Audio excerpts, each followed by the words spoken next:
Un cataclysme a secoué l'Amérique. J'ai subi de graves dégâts suite à un incendie quelques heures seulement après le tremblement de terre, vers 17 heures, ce même après-midi. Au moment même où le sol a tremblé, un soleil rougeoyant a brûlé comme une plaie dans le ciel, projetant une lueur rouge sang sur des villes déjà à bout de souffle.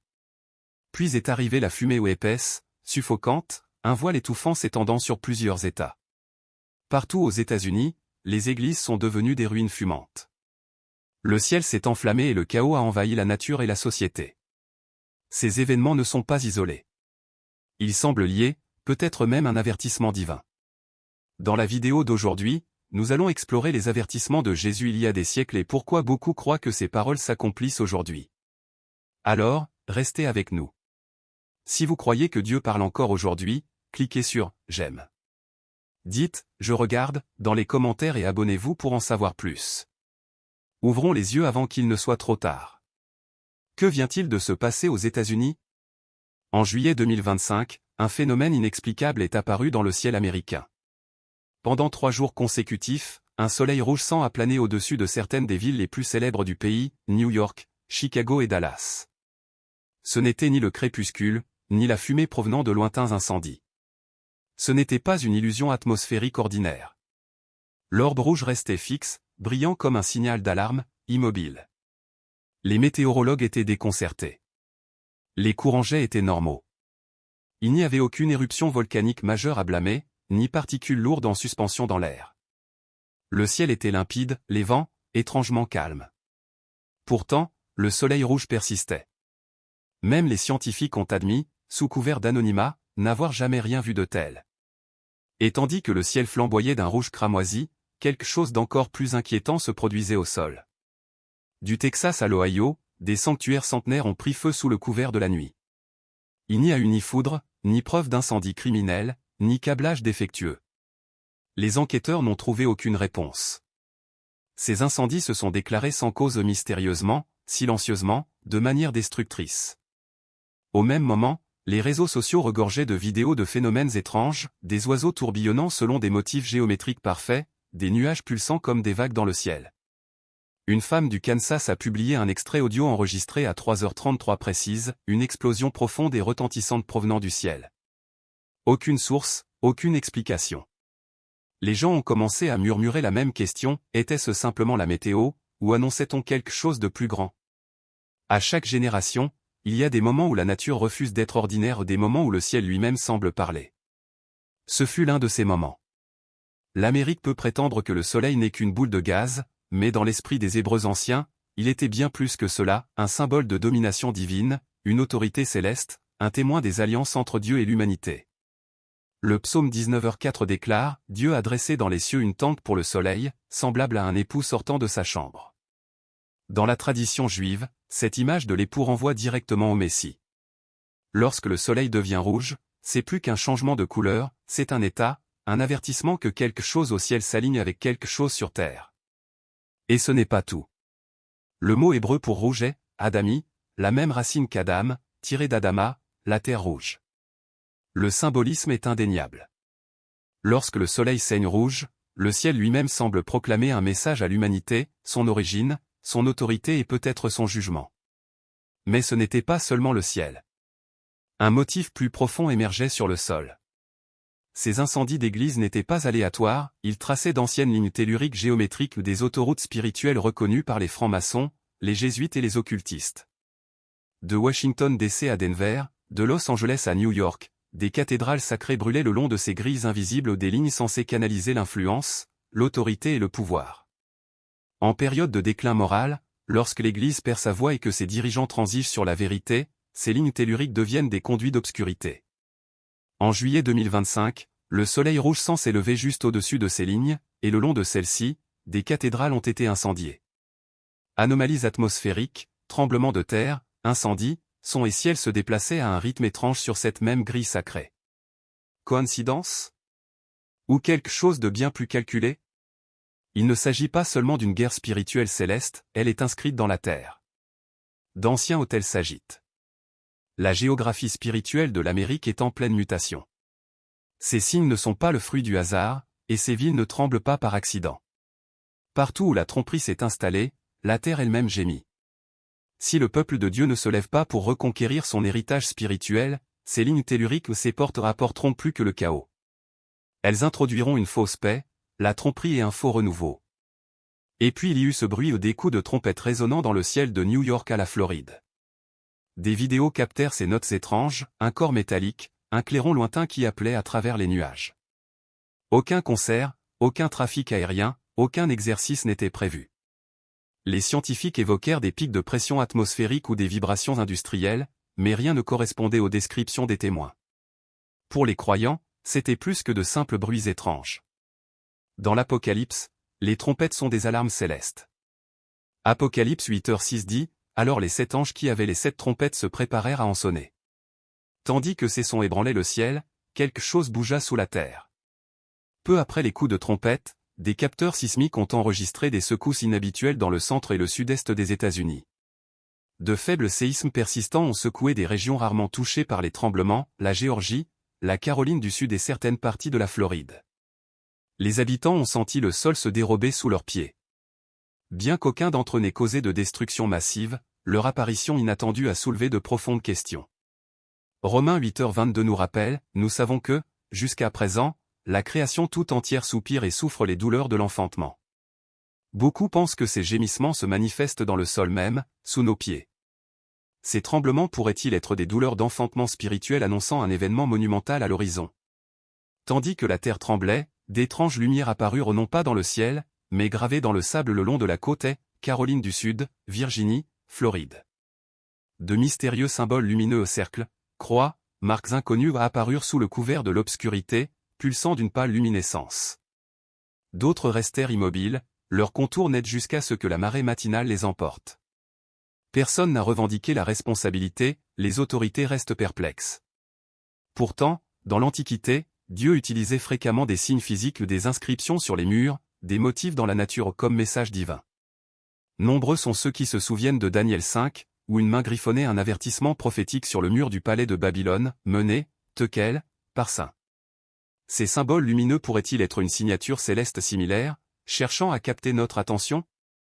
Si certains disparaissent sans laisser de traces, d'autres restent gravés dans la terre. Et juste au-dessus d'eux, le ciel continuait de parler. Au Texas, en Floride, en Arizona et dans le Midwest, des témoins ont observé d'énormes nuages en rouleau ou de gigantesques formations tubulaires s'étendant sur des kilomètres. Les météorologues les appellent des nuages en rouleau, des phénomènes rares formés par le cisaillement du vent et des conditions météorologiques particulières. Mais le moment, l'immensité et l'intensité de ces nuages ont éveillé la curiosité spirituelle dans tout le pays. Ésaïe 30 parle de Dieu faisant entendre la gloire de sa voix et manifestant la descente de son bras dans une colère ardente, avec les flammes d'un feu dévorant, sous une pluie torrentielle et des grêlons. Ces nuages ne ressemblent pas seulement à des formations naturelles, ils ressemblent à des parchemins divins déroulés au-dessus de la terre.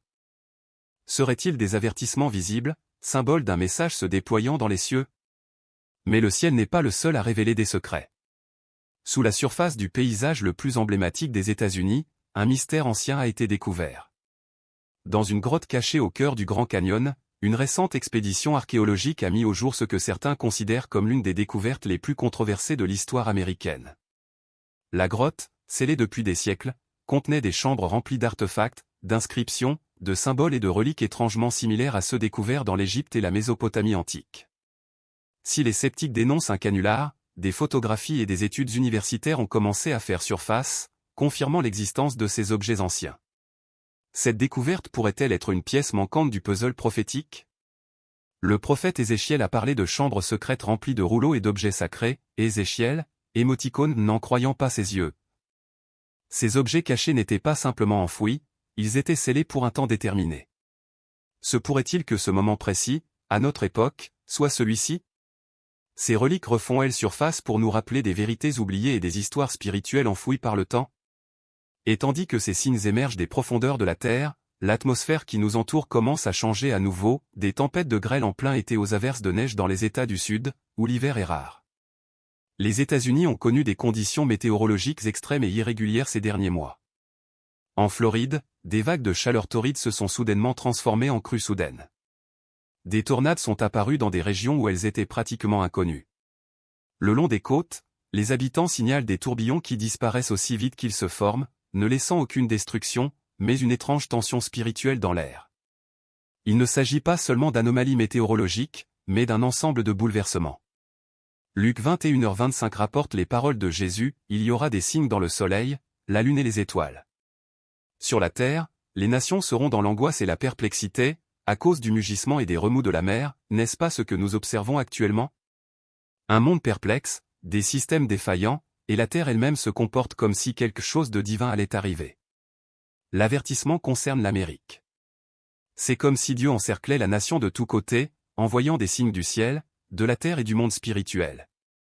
Dans Job 33, 14, il est écrit, « Car Dieu parle tantôt d'une manière, tantôt d'une autre, sans que personne ne s'en aperçoive. » Dieu crie rarement, mais il parle toujours à travers la création, à travers des signes d'avertissement, à travers la tension croissante que nous ressentons au plus profond de nos âmes.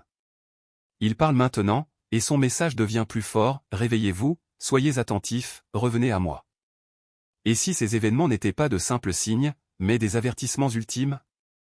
Et si tous ces sons de trompette, ces symboles lumineux, ces nuages en forme d'anges et ces tremblements inexpliqués n'étaient pas le fruit du hasard, mais la dernière tentative de Dieu pour atteindre une nation qui s'est détournée?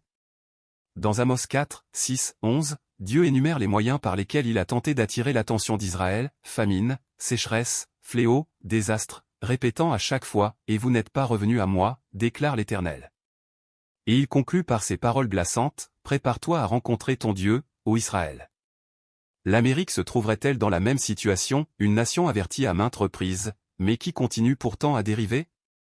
Le prophète Ézéchiel a reçu l'ordre d'avertir le peuple afin que son sang ne soit pas sur ses mains.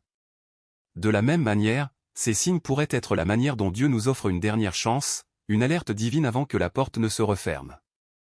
Jésus lui-même a dit dans Matthieu 24, 37-39 que les derniers jours seraient comme ceux de Noé. Car, avant le déluge, les gens mangeaient et buvaient, se mariaient et donnaient en mariage jusqu'au jour où Noé entra dans l'arche. La vie était normale jusqu'à ce qu'elle ne le soit plus. Face à tant d'événements étranges qui se déroulent aux États-Unis, beaucoup se demandent, la prophétie s'accomplit-elle sous nos yeux? Pendant des siècles, les croyants ont étudié les paroles des prophètes Isaïe, Ézéchiel, Daniel, Joël et Jean, cherchant à comprendre les signes qui précéderaient le retour du Christ. Ces signes n'avaient jamais pour but de nous effrayer, ils étaient destinés à nous préparer. Et maintenant, à mesure que les phénomènes étranges se succèdent, on a l'impression que les pages des Écritures prennent vie. Dans le livre de Joël 2, 30-31, Dieu déclare, « Je ferai paraître des prodiges dans les cieux et sur la terre, du sang, du feu et des nuages de fumée. Le soleil se changera en ténèbres et la lune en sang, avant l'arrivée du jour de l'Éternel, ce jour grand et redoutable. » Nous assistons aujourd'hui à une fréquence croissante de lunes de sang, d'étranges éclipses et d'événements célestes mystérieux. Seraient-ce les mêmes prodiges célestes dont Joël parlait? Jésus lui-même a averti dans Luc 21h11, « Il y aura de grands tremblements de terre, des famines et des pestes en divers lieux, ainsi que des événements effrayants et de grands signes dans le ciel. » Cela ne ressemble-t-il pas exactement à ce qui se passe actuellement? Des tremblements de terre inhabituels dans des régions inattendues au son de trompettes et aux symboles lumineux, personne ne peut l'expliquer. Ce n'est plus une simple théorie, les signes sont réels et se multiplient. Mais la prophétie ne concerne pas seulement ce qui se passe dans le ciel ou sous la terre, elle concerne la condition spirituelle de l'humanité. Dans 2 Timothée 3, 1-5, l'apôtre Paul décrit les derniers jours comme une période d'effondrement moral.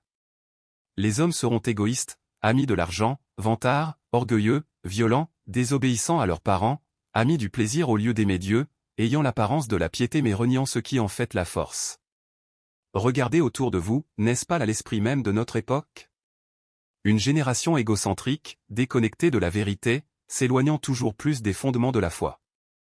Il ne s'agit pas de l'accomplissement d'une seule prophétie isolée, mais de la convergence de plusieurs prophéties pointant vers une vérité unique, nous entrons dans une période prophétique sans précédent. Et si beaucoup rejettent ces signes comme une coïncidence, les Écritures nous avertissent que l'aveuglement spirituel couvrira la terre dans les derniers jours. Dans Matthieu 24, 37-39, Jésus dit, « Ce qui arriva du temps de Noé arrivera de même à l'avènement du Fils de l'homme. Car, dans les jours qui précédèrent le déluge, les hommes mangeaient et buvaient, et ils ne se doutaient de rien, jusqu'à ce que le déluge vienne et les emporte tous. » L'avertissement est clair, ne manquez pas les signes, ne soyez pas comme ceux qui ont continué à vivre, ignorant les secousses sous leurs pieds jusqu'à ce qu'il soit trop tard. La colère et le jugement de Dieu sont réels. Il est vrai qu'il tient le monde entier entre ses mains, Et l'on peut contempler la beauté de ce lieu et s'émerveiller de son article. Mais croire, comme nous, que ce canyon est la preuve de la violence et du déluge omniprésent du Seigneur, suscite le respect et la compréhension de sa sainteté, de sa perfection et de son immensité et de notre incapacité à tous égards.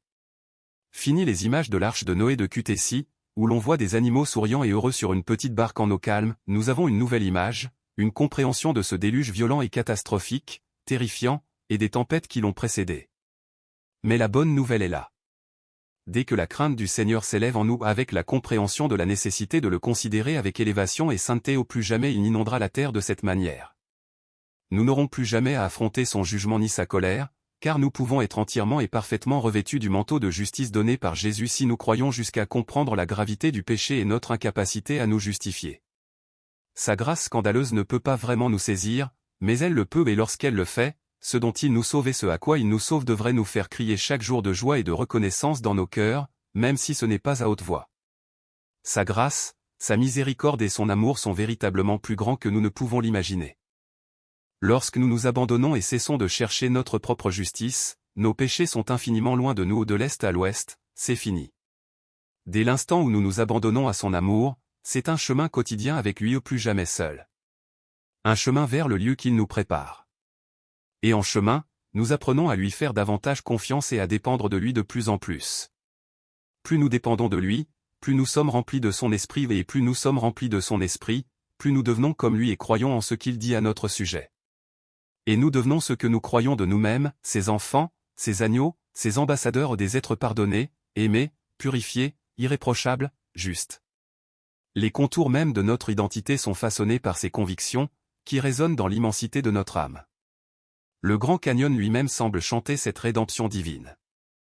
Ici, le cœur de Dieu résonne dans chaque paroi du canyon, transformant les blessures du péché en une beauté époustouflante.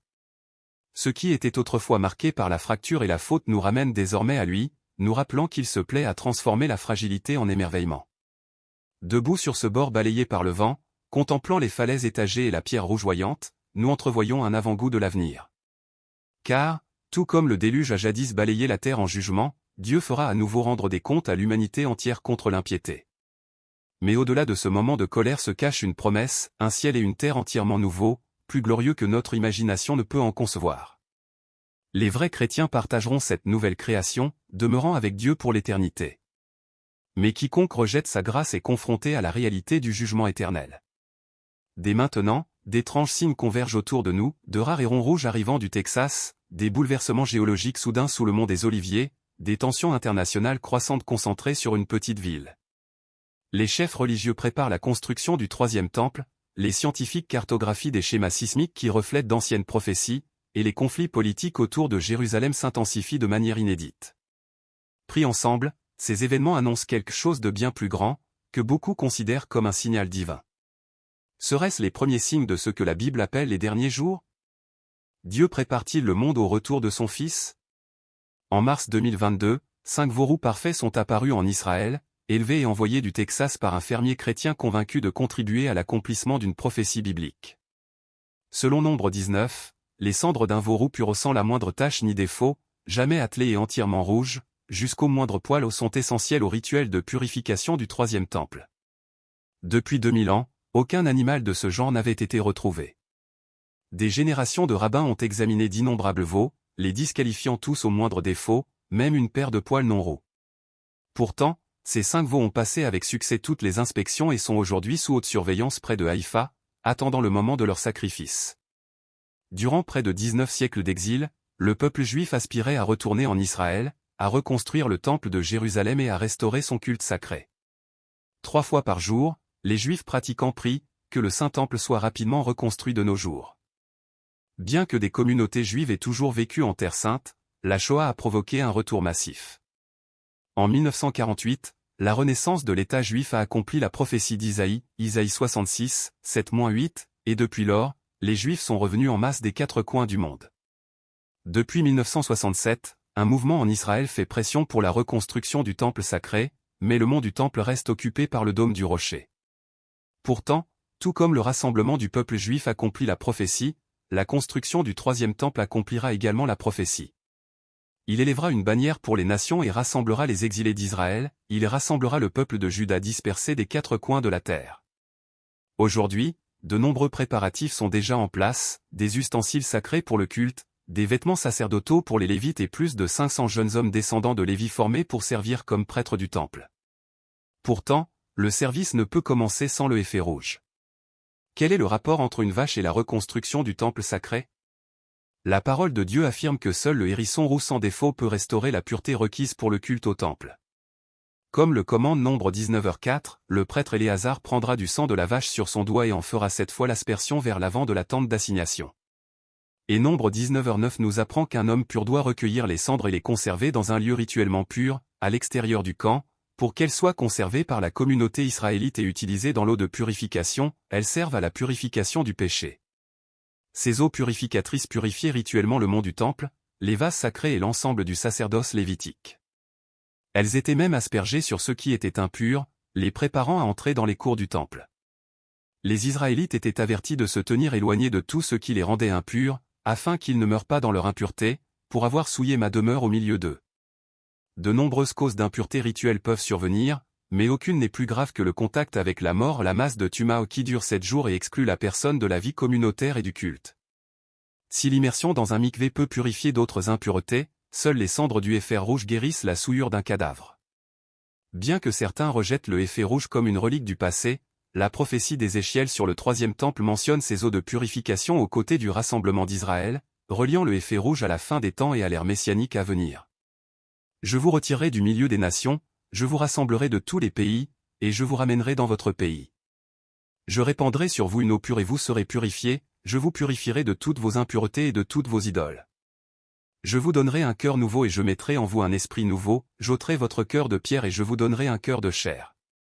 Pourtant, le héfer rouge porte en lui son propre mystère. Ses cendres purifient, tandis que quiconque participe à sa préparation devient impur jusqu'au soir. Certains sages associent cette ordonnance à l'expiation du péché du veau d'or, considérant le héfer rouge comme un remède à cette ancienne trahison. Ce héfer n'est pas un animal ordinaire. Il doit être absolument sans défaut chaque poil, chaque sabot, et même son intérieur d'un rouge pur âgé de 3 ou 4 ans, non touché par le travail, jamais soumis au joug. Seul un tel animal peut fournir les cendres nécessaires à l'accomplissement du commandement. Il est abattu sur le mont des Oliviers, hors du camp, plutôt que brûlé dans le temple lui-même. Lorsque toutes ces conditions seront remplies et que le temple sera reconstruit, leur holocauste et leurs sacrifices seront agréés sur mon autel, car ma maison sera appelée une maison de prière pour toutes les nations. Malgré l'empressement à restaurer le culte au temple, l'absence de temple à Jérusalem signifie que l'expiation par le sang a disparu de la vie juive. Depuis près de 2000 ans, l'accent est mis sur la charité, les bonnes actions et la prière, un héritage vieux de 1942 ans. Cet éloignement de l'expiation sacrificielle explique la difficulté qu'éprouvent certains juifs à relier la prophétie messianique d'Isaïe 53 à l'expiation par le sang accompli par la mort du Messie Yeshua. Pourtant, le Seigneur a voulu l'écraser et le faire souffrir, offrant sa vie en sacrifice pour nos péchés. Il a livré son âme jusqu'à la mort et a été compté parmi les transgresseurs, portant l'iniquité de beaucoup et intercédant en faveur de ceux qui s'égaraient. Dans le symbolisme prophétique, la branche rouge elle-même désigne sans équivoque Yeshua, Jésus le Messie et sa mort sur le poteau d'exécution. Lui, parfait, sans tache et sans péché, a volontairement pris sur lui le poids de la culpabilité du monde, afin que nous devenions justice de Dieu, 2 Corinthiens 5h21. Tout comme la génisse rousse était abattue hors des murs du camp, ainsi notre Sauveur a été offert hors des portes de Jérusalem, Hébreux 13h12. L'auteur de l'Épître aux Hébreux nous rappelle que c'est par son sang que nous sommes purifiés, le sang des boucs et des taureaux, et la cendre d'un hérisson répandue sur ceux qui étaient rituellement impurs, les rendait extérieurement purs. À plus forte raison, le sang du Messie qui, par l'Esprit éternel, s'est offert sans tache à Dieu purifiera-t-il notre conscience des œuvres mortes afin que nous puissions servir le Dieu vivant. Satan sait que son temps est compté et il s'oppose de toutes ses forces à ce plan divin. Pourtant, aucun stratagème ne peut contrecarrer les desseins du Tout-Puissant. En cette période, nous qui aimons le Seigneur devons préparer nos cœurs. Depuis des millénaires, les fidèles attendent la seconde venue comme un temps de paix et de joie, tout en se préparant aux épreuves et aux calamités qui précèdent son retour. Notre Père Céleste désire que nous soyons prêts, spirituellement et avec constance, tant pour les difficultés à venir que pour le jour où le Christ apparaîtra dans la gloire. Pour nous guider, Dieu a donné des signes prophétiques, des événements qui annoncent la proximité du retour du Sauveur. Au fil des siècles, ces révélations sont parvenues à ses prophètes, assurant à chaque disciple obéissant qu'il les reconnaîtra et les attendra avec impatience.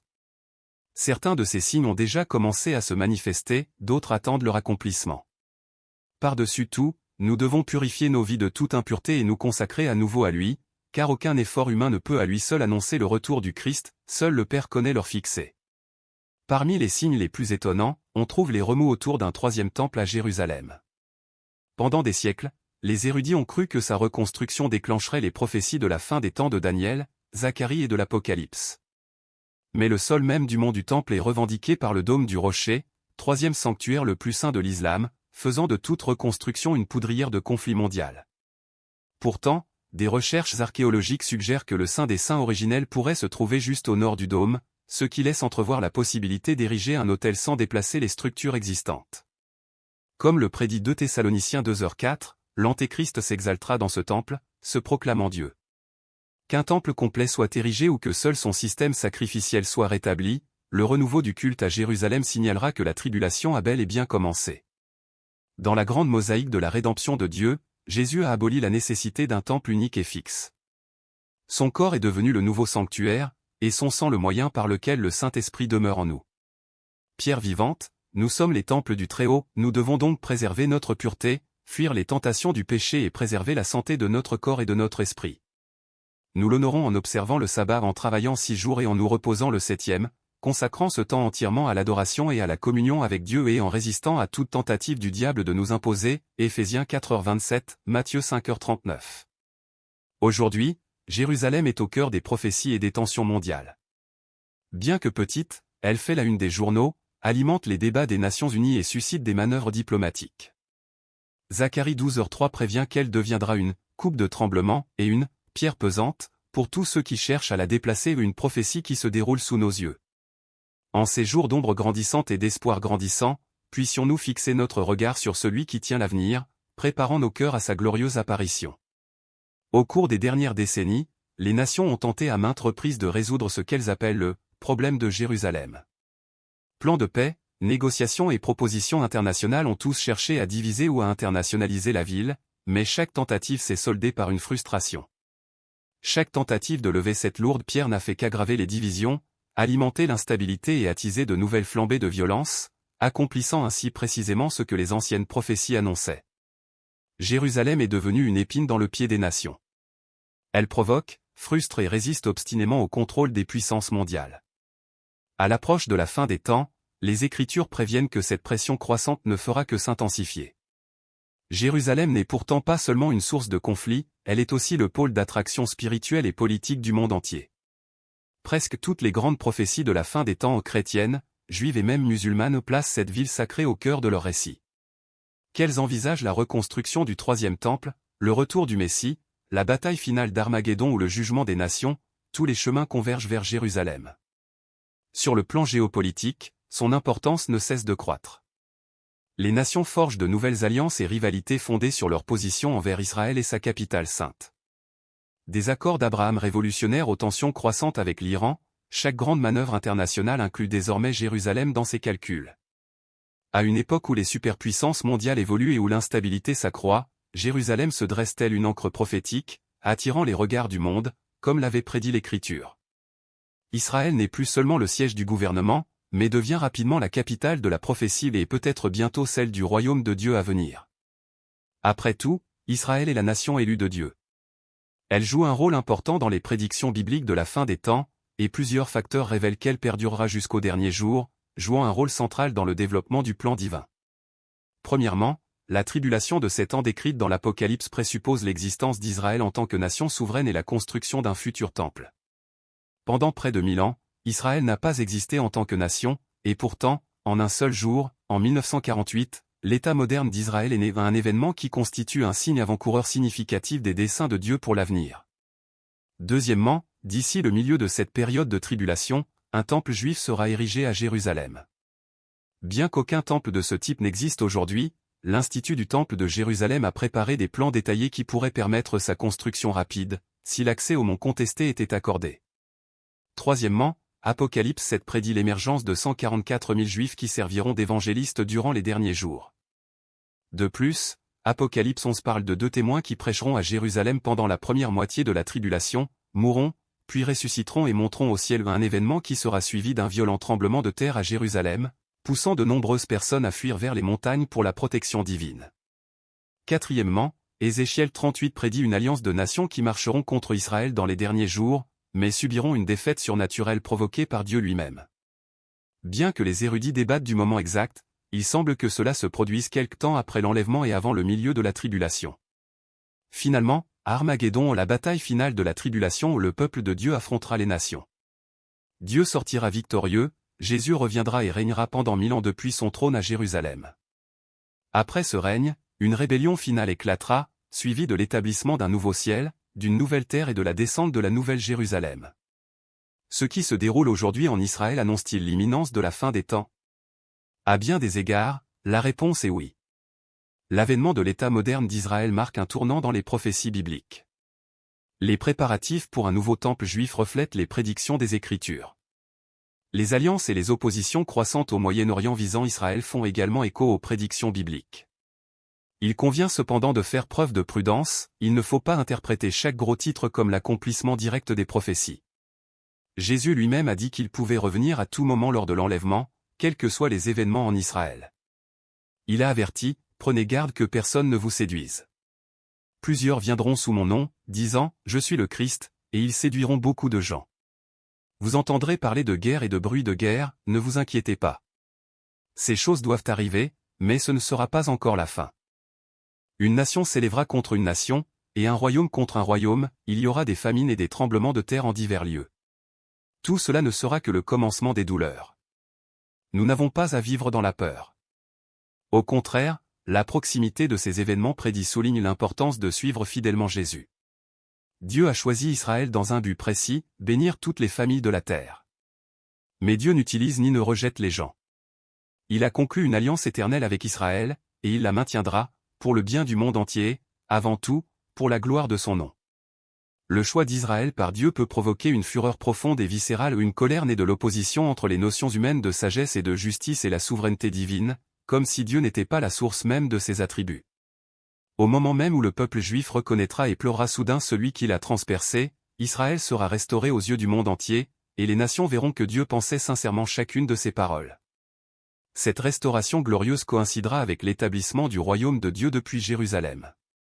Malgré le tumulte et le chaos de l'humanité actuelle, Dieu a promis que tout ira bien, plus encore, ce sera absolument extraordinaire. Jésus a comparé les événements de la fin des temps aux douleurs de l'enfantement, mais nous oublions souvent que les douleurs de l'enfantement culminent avec la naissance. Une famille enceinte ne s'attarde pas indéfiniment sur les contractions, elle prépare plutôt la chambre d'enfant, rassemble de petits vêtements et se réjouit à l'idée d'une nouvelle vie. De même, plutôt que de nous concentrer uniquement sur l'agonie de la fin des temps, fixons notre regard sur la vision glorieuse, dépeinte dans les prophéties bibliques, de ce qui se produira au retour de Jésus. L'ère messianique sera plus qu'incroyable. Jésus nous exhorte à veiller, à prier et à nous tenir prêts. La parabole des 10 vierges aux 5 folles endormies nous avertit de ne pas sombrer dans la complaisance, mais de rester vigilants. Dieu apprécie ceux qui désirent ardemment son apparition, et non ceux qui la raillent et la narguent, affirmant qu'elle n'arrivera jamais. Alors que nous assistons à la révélation des prophéties et que les circonstances s'accordent avec la parole de Dieu, puisse-t-il nous trouver le regard levé, prêt à l'attendre. On dit parfois en plaisantant que le peuple juif est comme tous les autres peuples du monde, mais en pire. Pourtant, je crois que le peuple juif occupe une place unique au sein de l'humanité. Non pas qu'il soit meilleur, plus intelligent ou plus nombreux, mais il est l'élu de Dieu. Être élu n'a pas toujours été perçu comme une bénédiction. Être juif a eu un prix terrible, des croisades au pogrom. Aujourd'hui encore, au XXIe siècle, nous vivons sous l'ombre de l'Holocauste, même si beaucoup d'entre nous ne l'ont pas vécu personnellement. Néanmoins, d'innombrables familles ont perdu des êtres chers, et beaucoup connaissent encore des survivants. Ce seul chapitre de l'histoire, par sa proximité avec notre époque, a laissé une marque indélébile dans l'âme juive, façonnant nos vies et notre identité. Alors, que signifie être élu?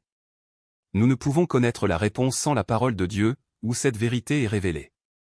Pour de nombreux juifs, le concept d'être élu demeure un profond mystère, qui semble souvent avoir apporté plus de souffrance que de joie. C'est parce qu'au moment où Dieu dit à Abraham, « Je te choisis », Satan murmura également, « Je te choisis aussi ».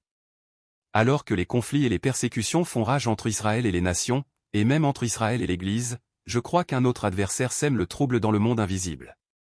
Considérons le choix d'Abraham et la promesse qui s'ensuivit. Israël a un but divin dans le monde, enraciné dans l'alliance décrite dans Genèse 12, 1-3. Or, l'Éternel dit à Abraham, « Quitte ton pays, ta parenté et la maison de ton père, pour le pays que je te montrerai. Je ferai de toi une grande nation, je te bénirai et je rendrai ton nom grand.